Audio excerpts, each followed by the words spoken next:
नमस्कार। SBT news में आपका स्वागत है। पेश है 3 फरवरी शुक्रवार शाम 7:15 राजस्थान की बड़ी खबरें। राजस्थान पुलिस बिना लाइसेंस ब्याज का धंधा करने वाले सूदखोरों के खिलाफ विशेष अभियान शुरू कर रही है। पुलिस आम लोगों को जागरूक करने के लिए शिकायत मिलने पर सूदखोरों के विरुद्ध त्वरित कार्यवाही भी करेगी। अतिरिक्त महानिदेशक पुलिस डॉक्टर रवि प्रकाश मेहराड़ा द्वारा गुरुवार को इस संबंध में आदेश जारी किए गए हैं। आदेश में बताया गया है कि प्रदेश में सूदखोरों एवं ब्याज माफियाओं द्वारा जरूरतमंद व्यक्तियों को उच्च ब्याज दर पर ऋण देकर मनमाना ब्याज वसूल किया जाता है।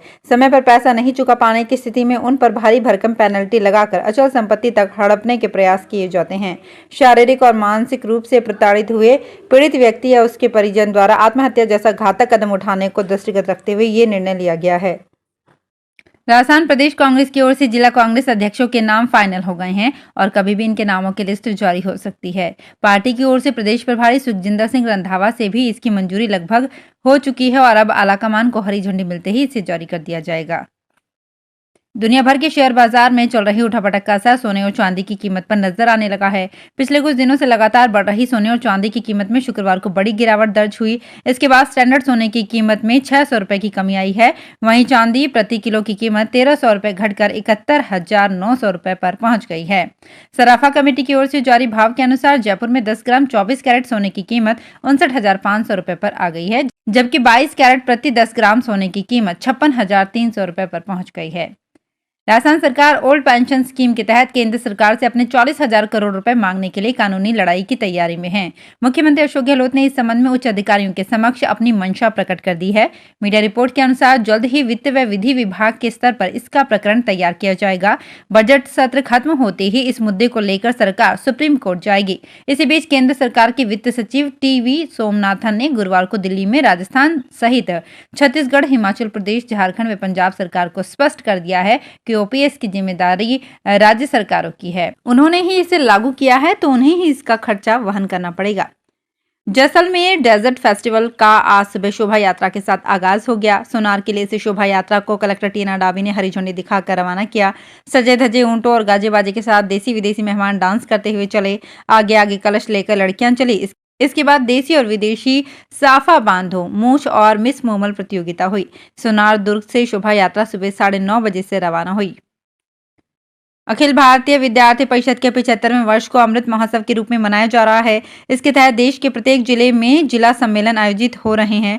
चित्तौड़ प्रांत के बांसवाड़ा, डूंगरपुर, राजसमंद, चित्तौड़गढ़, प्रतापगढ़, अजमेर, भीलवाड़ा, कोटा, बूंदी, बारां, झालावाड़ में भी 3 फरवरी से 27 फरवरी तक जिला सम्मेलन आयोजित होंगे। जिला सम्मेलनों में जिले की सभी शिक्षण संस्थाओं, कोचिंग, छात्रावासों से विद्यार्थी शामिल होंगे। उदयपुर में देबारी के जिंक स्मेल्टर सरकारी उच्च माध्यमिक स्कूल में बासी बूंदी खिलाने से बीमार पड़े बच्चों के मामले में कलेक्टर ने महिला एवं बाल विकास विभाग की डेप्यूटी डायरेक्टर कीर्ति राठौड़ को जांच सौंपी है। जांच अधिकारी कीर्ति राठौड़ ने बताया कि उन्हें जांच के आदेश मिले हैं, वे अभी अवकाश पर हैं। शनिवार या सोमवार को जांच करेंगी, फिर रिपोर्ट कलेक्टर को सौंपेंगी। चूरू जिले के सुजानगढ़ में पुलिस बल के साथ कर्मचारियों को एसडीएम कोर्ट जाने से रोकने के दौरान मौके पर तैनात डीएसपी प्रताप बिश्नोई, सदर थानाधिकारी मनोज मून के साथ कर्मचारियों की झड़प हुई है। पर्याप्त पुलिस बल तैनात होने के बावजूद भी कर्मचारी जोर आजमाइश करते हुए उपखंड कार्यालय तक पहुंच गए।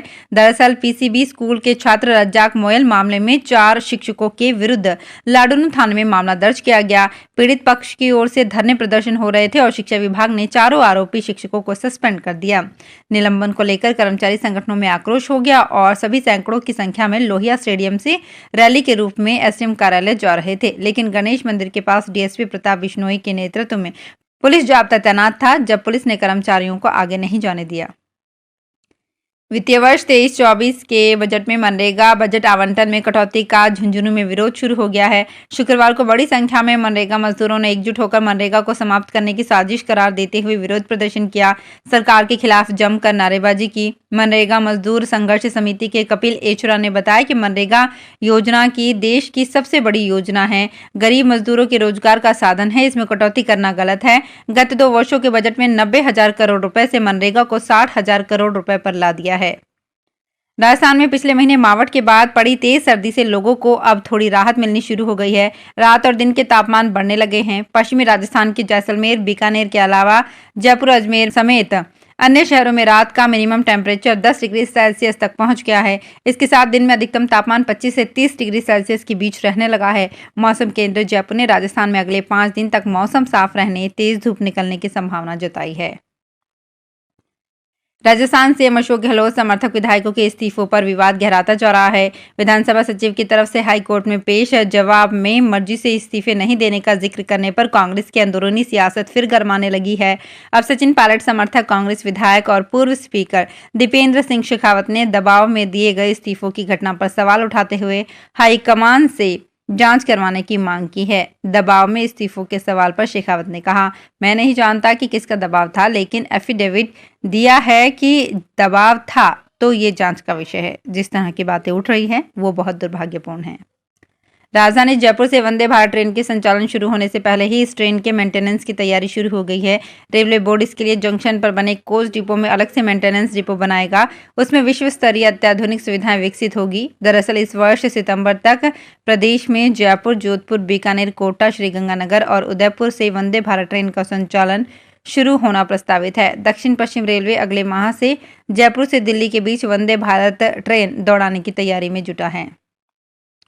चूरू जिले में पिछले दिनों में बर्फ गिरने के कारण किसानों की रबी फसलें पूर्णतया नष्ट हो जाने के कारण किसानों ने भारतीय किसान यूनियन चूरू के जिलाध्यक्ष राम रतन सिन्हा के नेतृत्व में जिला कलेक्टर के माध्यम से मुख्यमंत्री को फसल खराबे का जायज आकलन कर मुआवजा देने की मांग की। फसल खराबे का आकलन पटवारी और गिरदावरी की टीमों ने तहसीलदार को 25 से 30% खराबे की रिपोर्ट सौंपी। इस आधार पर किसानों को उचित मुआवजा मिलने की कोई गुंजाइश नहीं है।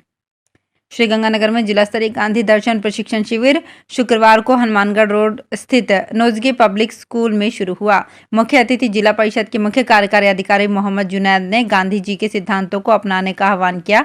उन्होंने कहा कि वर्तमान दौर में महात्मा गांधी का अहिंसा का सिद्धांत प्रासंगिक है। राज्य सरकार ने शांति एवं अहिंसा विभाग की स्थापना कर महात्मा गांधी के सिद्धांतों को आगे बढ़ाने का प्रयास किया है। गांधी दर्शन जिला समिति के संयोजक प्रवीण गौड़ ने कहा कि महात्मा गांधी के सिद्धांतों पर चलकर देश विकास करेगा। उन्होंने राष्ट्रपिता महात्मा गांधी के सिद्धांतों को वर्तमान समय में आवश्यक बताया। कार्यक्रम में गांधीवादी विचारक सतीश रॉय और सुनील शर्मा और व्याख्याता डॉक्टर संदेश त्यागी ने भी विचार व्यक्त किए। श्रीगंगानगर शहर के पदमपुर रोड पर स्थित गुरुद्वारा धन धन भाई मंज जी में शुक्रवार को धार्मिक आयोजन किया गया। गुरुद्वारे में शुक्रवार को अखंड पाठ शुरू हुआ। दोपहर में नगर कीर्तन निकाला गया। ये शहर के प्रमुख मार्गों से होते हुए वापस गुरुद्वारा परिसर में पहुंचा। गुरुद्वारे की सेवादार नौनिहाल सिंह ने बताया कि नगर कीर्तन गुरुद्वारे से Gulabi Bagh colony, metro city, green valley, Ambika enclave, Raja Bagh, Shalimar Bagh आदि कॉलोनियों से होते हुए वापस गुरुद्वारा परिसर में पहुंचा। गुरुद्वारे में शनिवार को शाम का दीवान सजाया जाएगा। इसमें अमृतसर के भाई सुरेंद्र सिंह मणि तथा गुरुद्वारे के हुजूरी रागी भाई नौनिहाल सिंह और रागी भाई जीत सिंह गुरु महिमा का गान करेंगे। रविवार को मुख्य आयोजन होगा। तो फिलहाल इस बुलेटिन में इतना ही। फिर हाजिर होंगे कुछ और बड़ी खबरों के साथ।